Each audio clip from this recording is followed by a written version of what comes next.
Paramashivam.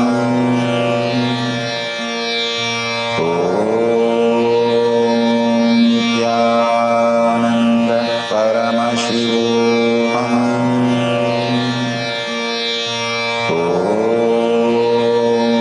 Nithyananda Paramashivam.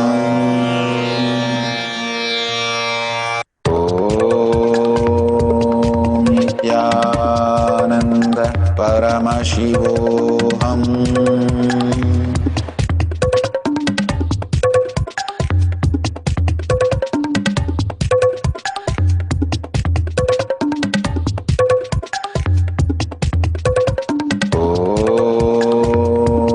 Nithyananda Paramashivam.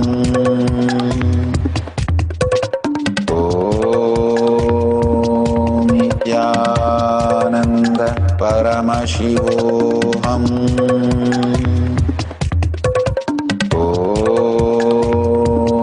Nithyananda Paramashivam.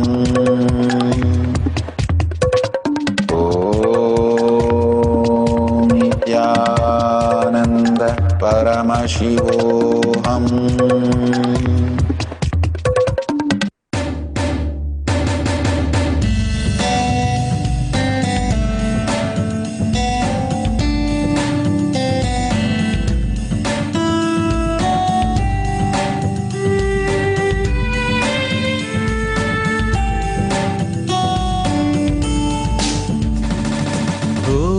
Nityanand परम शिवोऽहम् ॐ नित्यानंद परम शिवोऽहम् ॐ नित्यानंद परम शिवोऽहम् ॐ नित्यानंद परम शिवोऽहम्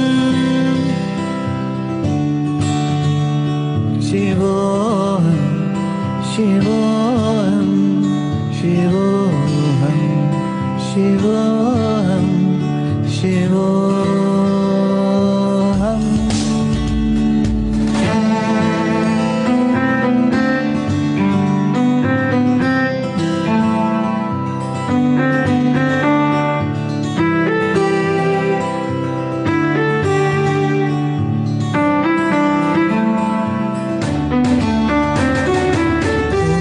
नित्यानंद परम शिवोऽहम् ॐ नित्यानंद परम शिवोऽहम् ॐ नित्यानंद परम शिवोऽहम् ॐ नित्यानंद परम शिवोऽहम् ॐ नित्यानंद परम शिवोऽहम्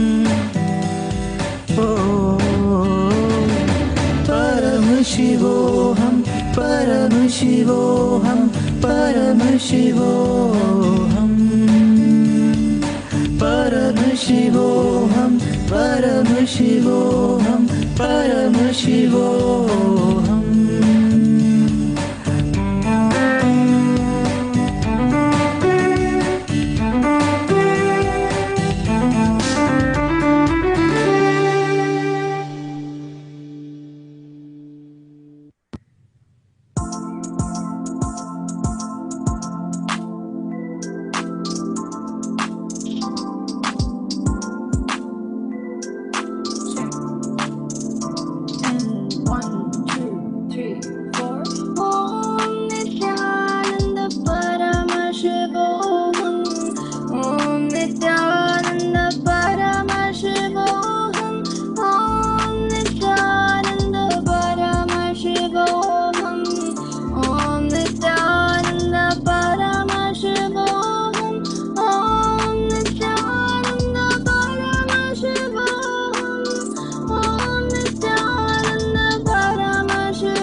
Paramashivoham.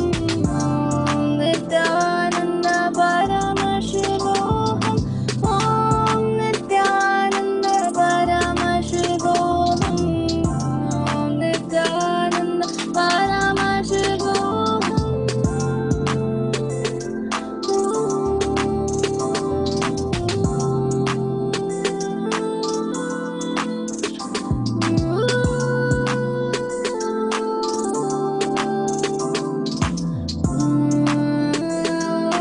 Paramashivoham. Om Nithyananda Paramashivoham. Om Nithyananda Paramashivoham. Paramashivoham. Paramashivoham. Om Nithyananda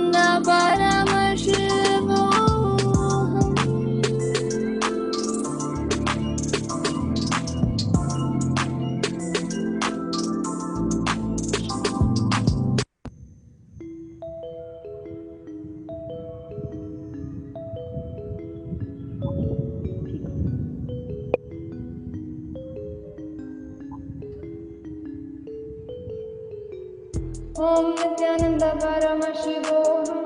Om Nithyananda Paramashivoham. Om Nithyananda Paramashivoham. Om Nithyananda Paramashivoham. Om Nithyananda Paramashivoham.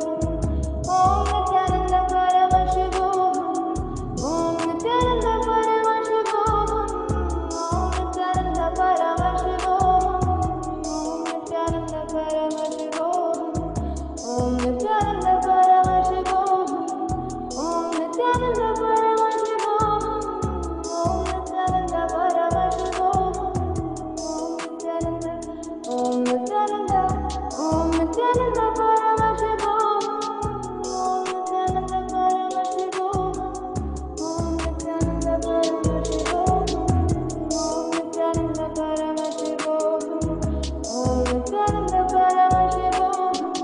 Om Nithyananda Paramashivoham.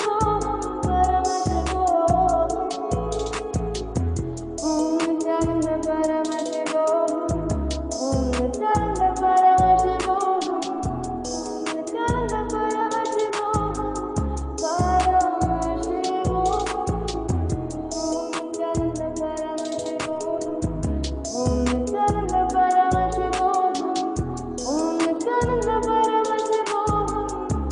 Nithyananda Paramashivoham.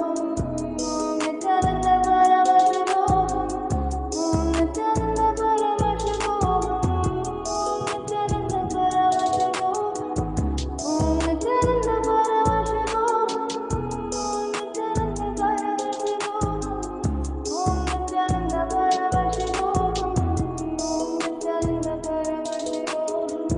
Om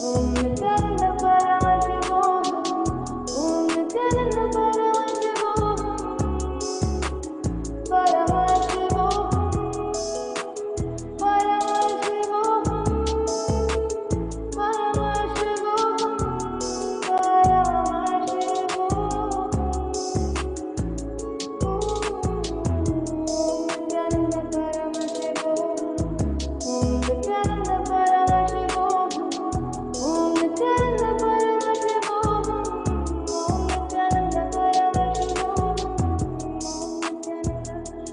Nithyananda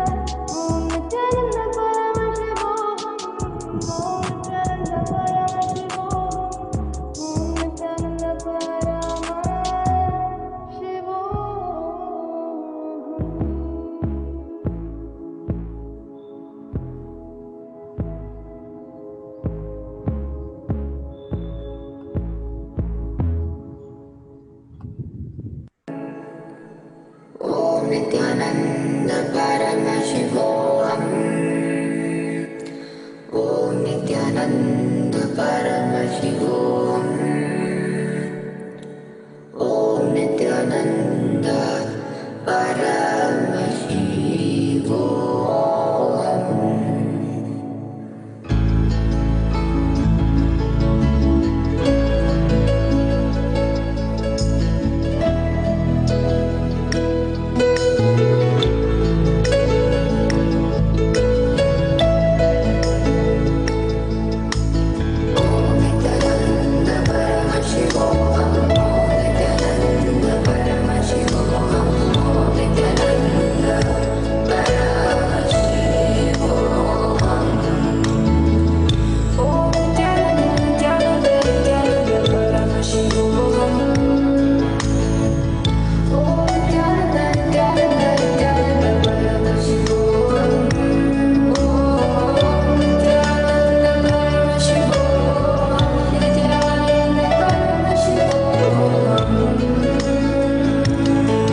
please go ahead and open your eyes and check the weight or height again.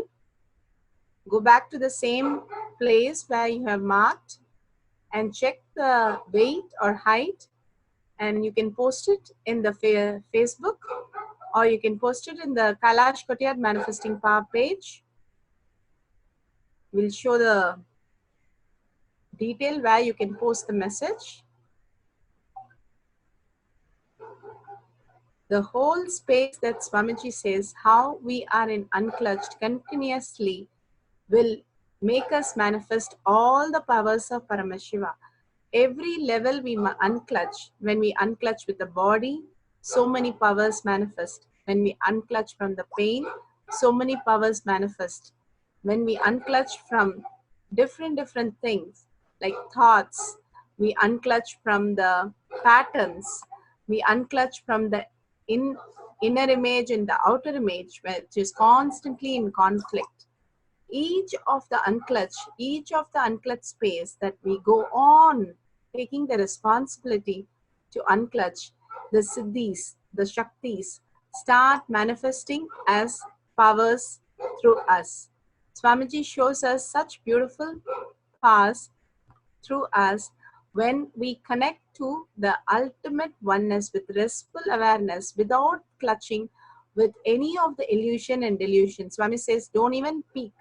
Simply hold the simple integrity with Swamiji, connect to Swamiji, and manifest all the powers of Paramashiva. So you can post it here. You can see in the chat we have posted. We'll show you here also, and we'll be posting the Facebook also. It's Kailash Kotiyar Manifesting Power Group. So you can post your powerful cognitions from Satsang. You can post your manifesting powers with the picture before and after. So you can see how